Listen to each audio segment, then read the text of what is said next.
ఓం నమస్తే.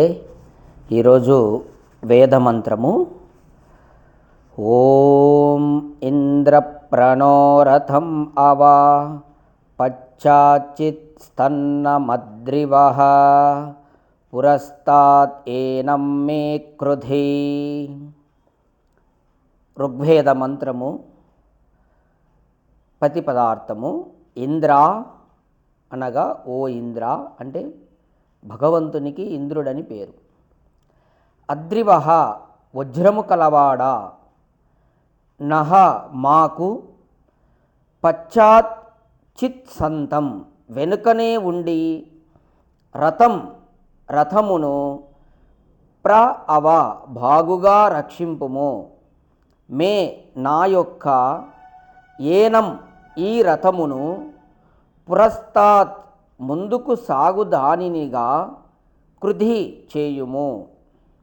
భావార్థము: ఇంద్ర నీవు నా రథమును రక్షింపుము. ఇంద్ర ఓ భగవంతుడా, నీవు నా రథమును రక్షింపుము, నా వెనుకనే ఉండి నా జీవన రథమును కూడా రక్షింపుము. నా వెనకనే ఉండి నా జీవనం అనేటటువంటి రథమును కూడా రక్షింపుము. వజ్రధారి, పరమేశ్వరునికి వజ్రధారి అని పేరు. నా స్నేహితులు వెనుకనున్నవారు, నాకంటే ముందుకు కొందరు ధృతి మొదలగు ధార్మిక గుణములు కలవారై, మరికొందరు అభయాది దైవ సంపత్తి కలవారై, ఇంకా కొందరు కఠోరమైనటువంటి తపశ్శక్తి వలనను, మరికొంతమంది జ్ఞాన వైరాగ్యాది సాధన చతుష్టయము ద్వారా, ఇంకా మరికొందరు మహాత్ములు ఆత్మిక శక్తుల వలన దివ్యములగు గుర్రములను ఎక్కి, ఒకరికంటే ఒకరు నాకంటే అందరూ ముందుకు పోవుచున్నారు. ఇక్కడ ఒక సాధకుడు అంటే వెనుకబడి ఉన్నటువంటి సాధకుడు, లేదు అప్పుడే మొదలు పెడుతున్నటువంటి సాధకుడు, అతడు భగవంతుని ఈ విధంగా ప్రార్థిస్తున్నాడు. చూడండి, నాకంటే వెనుక ఉన్నటువంటి వారు అందరూ ముందుకెళ్ళిపోతున్నారు. ఎక్కడా? ఆధ్యాత్మికంగా ధృతి మొదలగు ధార్మిక గుణములు కలవారై. కొంతమంది ధృతి అంటే ధైర్యం, మనుస్మృతిలో ధైర్యం అంటే ఒక ధర్మకార్యాలు చేయాలంటే 10 లక్షణాలు ఉండాలని అక్కడ ధృతి క్షమ అని చెప్పాడు. ధృతి క్షమ ధమః అస్తేయం శౌచం ఇంద్రియ నిగ్రహ ధీర్విద్యా సత్యం అక్రోధ దశకం ధర్మలక్షణం అని మనుస్మృతిలో ఉన్నది. అక్కడ ధృతి అనే పదం ఉంది. అక్కడ ధృతి అంటే ధైర్యం. అంటే ఎవరైతే ఆధ్యాత్మికంగా ముందుకు పోవాలనుకుంటారో, ధార్మిక కార్యక్రమాలు ధర్మమును ఆచరించాలనుకుంటారో, ఆ మనుష్యులు ధృతి ఉండాలి, అంటే ధైర్యం ఉండాలి, లేకపోతే అతను ముందుకెళ్ళలేడు. ఇక్కడ అదే పదాన్ని ఇక్కడ ఉపయోగిస్తున్నాడు. ధృతి మొదలగు ధార్మిక గుణములు కలవారై. కొంతమంది నాకంటే ముందుకెళ్తున్నారు, ఎందుకు? వాళ్ళల్లో ఈ గుణాలు ఉన్నాయి. అలాగే మరికొందరు అభయాది దైవ సంపత్తి కలవారై. దైవ సంపత్తి అంటే దైవీ గుణాలు. ఏంటివి? అభయాది అంటే భగవద్గీతలో చెప్పబడినటువంటి అభయం సత్వ సంశుద్ధి అని 2 శ్లోకాల్లో ఉంది. అంటే 24 రకాలైనటువంటి దైవీ గుణాల గురించి కృష్ణుడు భగవద్గీతలో చెప్పాడు. అటువంటి గుణములు, దైవీ గుణాలతో అభయం అంటే భయం లేకుండా ఉండడం, అది ఒక దైవీ గుణం. అట్లా ఈ దైవీ గుణాలు సంపాదించుకొని అటువంటి వారు నాకంటే ముందుకెళ్ళిపోతున్నారు. ఇంకా కొందరు కఠోరమైనటువంటి తపశ్శక్తి, ఇంకా కొంతమంది కఠోరంగా తపస్సును చేస్తున్నారు. అంటే ఏంటి? నిరంతరం యోగాభ్యాసము, అలాగే తపశ్శక్తి అంటే ద్వంద్వములను సహించడము, అలాగే ధర్మకార్యములను ఆచరించడము, నిరంతరం ధర్మకార్యాలు చేస్తూ తపశ్శక్తి అన్నమాట. ఆ శక్తితో నాకంటే ఇంకా కొంతమంది ముందుకెళ్తున్నారు.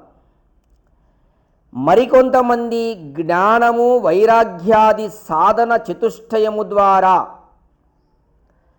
ఇంకా కొంతమంది ఎలా అంటే ఒక్కొక్కరు ఒక్కొక్క రూట్లో నాకంటే ముందుకెళ్తున్నారు. కొంతమంది జ్ఞానము వైరాగ్యం, కొంతమంది తపశ్శక్తి, ఇట్లా అందరూ నాకంటే ముందుగా వెళ్ళిపోతున్నారు అని ఇక్కడ ఒక ఆవేదన వ్యక్తం చేస్తున్నాడు ఒక సాధకుడు. అప్పుడే మొదలుపెట్టినటువంటి సాధకుడు, లేదు సాధనలో వెనుకబడి ఉన్నటువంటి సాధకుడు. ఇక్కడ చూడండి, జ్ఞానము వైరాగ్యాది సాధన చతుష్టయము ద్వారా, ఇక్కడ జ్ఞానం అంటే వివేకం, సాధన చతుష్టయము అని మనకు అంటే ఒక సాధన ఎలా చేయాలి అని 4 రకాలుగా చెప్పబడింది. అక్కడ మొట్టమొదటిది వివేకం, తర్వాత వైరాగ్యం, అంటే జ్ఞానం లేకుండా వైరాగ్యము కలగదు. అలాగే శమాధి షట్క సంపత్తి అని 6 రకాలు, అది 3వది. ఇక 4వది ముముక్షత్వం అన్నమాట. ఈ సాధన చతుష్టయమని సాధన చేసే పద్ధతులు ఋషులు చెప్పారు. మొట్టమొదట జ్ఞానం రావాలి, తర్వాత వైరాగ్యం కలగాలి, తర్వాత శమాధి షట్క సంపత్తి అని 6 రకాలుగా మన సాధన ఉండాలి, తర్వాత ముముక్షత్వం అంటే మోక్షాన్ని కోరుకొని సాధన చేయడం. ఈ 4 రకాలుగా సాధన చతుష్టయము, అది సాధన చేసే ప్రాసెస్. ఆ సాధన అలా చేస్తూ చాలామంది నాకంటే ముందుకెళ్ళిపోతున్నారు. ఇంకా మరికొందరు మహాత్ములు ఆత్మిక శక్తుల వలన దివ్యములగు గుర్రములను ఎక్కి ఒకరికంటే ఒకరు నాకంటే అందరూ ముందుకు పోవుచున్నారు. ఇంకా కొంతమంది మహాత్ములు అంటే గొప్ప ఆత్మ కలిగిన వారు, ఆ ఆత్మశక్తి వలన వారు నాకంటే ముందుగా ఎట్లా పోతున్నారు, గుర్రములను ఎక్కి, అంటే గుర్రం ఎక్కి అంత వేగంగా వెళ్తున్నారు. అంటే ఇక్కడ ఉపమానం చెప్తున్నాడు. అంటే గుర్రం ఎక్కిపోతున్నారంటే అర్థం ఏంటి, నడుచుకుంటానే కాదు, ఆ గుర్రం మీద అంత వేగంగా వాళ్ళు నాకంటే ఒకరికొకరు ముందుకెక్కి సాధనలో అంత వేగంగా ముందుకెళ్తున్నారు. ఈ విధముగా కర్మ శూరులైనటువంటి కర్మయోగులు, జ్ఞానయోగులు, మహాభక్తులు అందరూ నాకంటే వెనుకనున్నవారైనను తీవ్ర సంవేగముతో నన్ను అతిక్రమించి ముందుకు పోవుచున్నారు. ఈ విధంగా కొంతమంది కర్మయోగులు, కొంతమంది జ్ఞానయోగులు, మహాభక్తులు, వీళ్ళందరూ కూడా యాక్చువల్గా వాళ్ళు నాకంటే వెనుక ఉన్నవారైనను ఈ విధంగా తీవ్రమైనటువంటి సంవేగముతో నన్ను అతిక్రమించి ముందుకు పోవుచున్నారు. ఇక్కడ ఒక పదం చూడండి, తీవ్ర సంవేగం. అంటే ఒక భక్తునికి భగవంతుని తెలుసుకోవాలా అనేటటువంటి ఒక భక్తునికి ఈ తీవ్రమైనటువంటి సంవేగం ఉండాలి, లేకపోతే అతను తెలుసుకోలేడు. యోగము సాధన చేసేటటువంటి వారికి కూడా ఈ తీవ్ర సంవేగం అనేది ఉండాలి.